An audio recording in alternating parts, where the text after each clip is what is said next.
ఎప్పుడైనా సరే ఏదైనా అకస్మాత్తుగా చూడకూడదు చూసామనుకోండి, ఎలా ఇప్పటికిప్పుడు స్నానం చేయడానికి అవకాశం లేదు, ఎలాగ మరి చాలా దోషభూయిష్టమైన విషయం చూశానే, ఈ పాపం పోవాలంటే అనుకున్నాను అనుకోండి, వెంటనే ఏమిటంటే గరికిని ముట్టుకుంటే చాలు పోతుంది.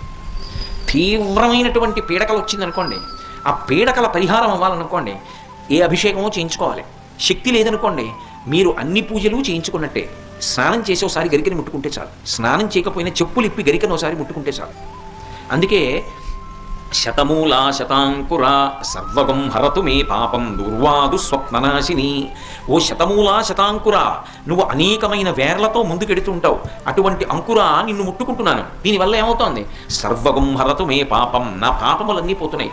దుస్వప్ననాశిని, దుస్వప్నములు పీడకల యొక్క ఫలితము పోతోంది. అటువంటి గరిక విఘ్నేశ్వరుడి పాదముల మీద వేసి తీసి కళ్ళకద్దుకుని తల మీద పెట్టుకున్నారనుకోండి, విఘ్నములన్నింటినీ కూడా తీసేస్తాడు.